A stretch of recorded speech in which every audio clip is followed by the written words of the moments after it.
Hello hi everyone welcome to my channel. ఇవాళ daily మనం use చేసే మరికొన్ని వాక్యాలను ఇంగ్లీష్లో ఎలా మాట్లాడాలో చూద్దాం. ముందుగా నాకు దగ్గు జలుబు బాగా ఉన్నాయి.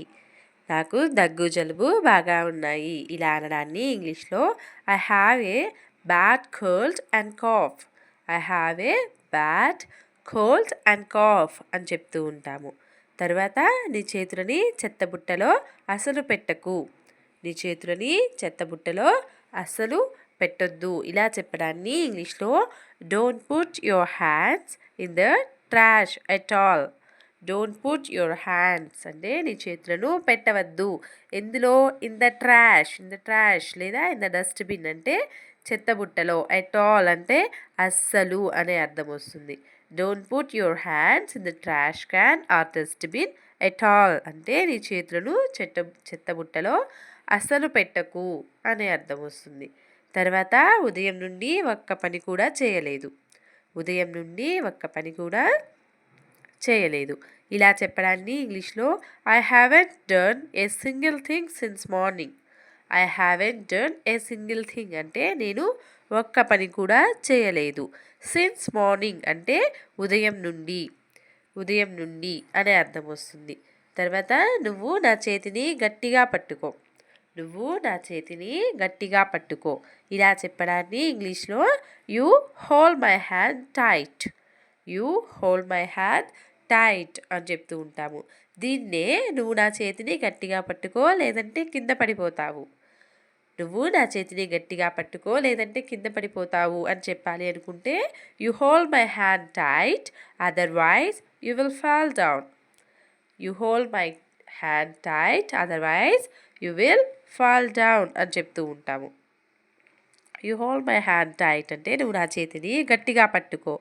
అదర్వైజ్ అంటే లేదంటే యూ విల్ ఫాల్ డౌన్ అంటే నువ్వు కింద పడిపోతావు అనే అర్థం వస్తుంది. తర్వాత నువ్వు సరిగ్గా చదవలేదు కాబట్టి మీ టీచర్ తిట్టారు. నువ్వు సరిగ్గా చదవలేదు కాబట్టి మీ టీచర్ తిట్టారు ఇలా చెప్పడాన్ని ఇంగ్లీష్లో your teacher scolded you for not studying properly. Your teacher scolded you for not studying properly అని చెప్తూ ఉంటాము. లేదా your teacher scolded you because you are not studying properly అని కూడా చెప్పచ్చు. Your teacher scolded you because you are not studying properly అని చెప్పచ్చు. కాబట్టి ఇప్పటి నుండైనా బాగా చదువు అని చెప్పాలి అనుకుంటే so study well from now on. Study well from now on అని చెప్తూ ఉంటాము. నవ్ ఆన్ అంటే ఇప్పటి నుండైనా. స్టడీ వెల్ అంటే కాబట్టి బాగా చదువు. ఫ్రమ్ నవ్ ఆన్ అంటే ఇప్పటి నుండి అయినా అనే అర్థం వస్తుంది. తర్వాత రేపు నేను కొత్త bag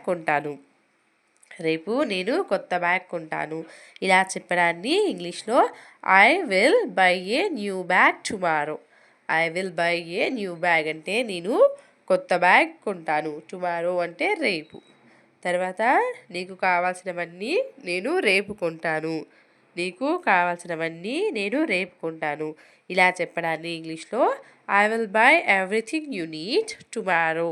I will buy everything you need tomorrow అని చెప్తూ ఉంటాము. I will buy everything you need అంటే నీకు కావాల్సినవన్నీ లేదా నీకు అవసరం ఉన్నవన్నీ నేను కొంటాను. రేపు అన్నాం కాబట్టి టుమారో యాడ్ చేస్తున్నాం. తర్వాత నువ్వు కుళాయి దగ్గరకు ఎందుకు వెళ్ళావు ఇలా అడగాలి అనుకుంటే ఇంగ్లీష్లో why did you go to the tap అని అడుగుతూ ఉంటాము. వై డిడ్ యూ గో అంటే నువ్వు ఎందుకు వెళ్ళావు. కుళాయి దగ్గరికి అన్నాం కాబట్టి to the tap. Why did you go to the tap అంటే నువ్వు కుళాయి దగ్గరికి ఎందుకు వెళ్ళావు అనే అర్థం వస్తుంది. తర్వాత నీకు ఎవరు సహాయం చేశారు ఇలా అడగాలి అనుకున్నప్పుడు ఇంగ్లీష్లో హూ హెల్ప్డ్ యూ అంటే నీకు ఎవరు సహాయం చేశారు అనే అర్థం వస్తుంది. తర్వాత ఆమె నిన్న ఇక్కడ ఏం చేస్తూ ఉంది ఇలా అడగడాన్ని ఇంగ్లీష్లో what was she doing here yesterday అని అడుగుతూ ఉంటాము. వాట్ వాస్ షీ డూయింగ్ అంటే ఆమె ఏం చేస్తుంది. హియర్ అంటే ఇక్కడ, ఎస్టర్డే అంటే నిన్న. ఆల్రెడీ నిన్న జరిగిపోయింది, పాస్ట్ టెన్స్లో ఉంది కాబట్టి వాజ్ యూజ్ చేస్తున్నాము. అదే ఆమె ఇక్కడ ఏం చేస్తుంది, ఆమె ఇప్పుడు ఇక్కడ ఏం చేస్తుంది అని అడగాలి అనుకుంటే what is she doing here now, what is she doing here now అని అడుగుతూ ఉంటాము. తర్వాత జ్వరంతో పాటు ఒళ్ళు నొప్పులు వస్తున్నాయి, జ్వరంతో పాటు ఒళ్ళు నొప్పులు వస్తున్నాయి. ఇలా చెప్పడాన్ని ఇంగ్లీష్లో I am getting body pains along with fever. I am getting body pains అంటే నాకు ఒళ్ళు నొప్పులు వస్తున్నాయి, అలాంగ్ విత్ ఫీవర్ అంటే జ్వరంతో పాటు అనే అర్థం వస్తుంది. తర్వాత ఆమె నా గురించి ఏమైనా అడిగిందా, ఆమె నా గురించి ఏమైనా అడిగిందా. ఇలా చెప్పడాన్ని ఇంగ్లీష్లో did she ask anything about me. Did she ask అంటే ఆమె అడిగిందా. డిడ్ షీ ఆస్క్ యూ అంటే ఆమె నిన్ను అడిగిందా. ఎనీథింగ్ అబౌట్ మీ అంటే నా గురించి ఏమైనా. ఎనీథింగ్ అబౌట్ మీ అంటే నా గురించి ఏమైనా అని అర్థం వస్తుంది. Did she ask you anything about me అంటే ఆమె నిన్ను నా గురించి ఏమైనా అడిగిందా అని అర్థం వస్తుంది. తర్వాత దానికి అర్థం ఎవరికైనా తెలుసా, దానికి అర్థం ఎవరికైనా తెలుసా. ఇలా అడగడాన్ని ఇంగ్లీష్లో does any one know what that means. Does any one know అంటే ఎవరికైనా తెలుసా, వాట్ దట్ మీన్స్ అంటే దాని అర్థం ఏమిటో అనే అర్థం వస్తుంది. తర్వాత ఆదివారంలోగా మీ సమాధానం నాకు కావాలి.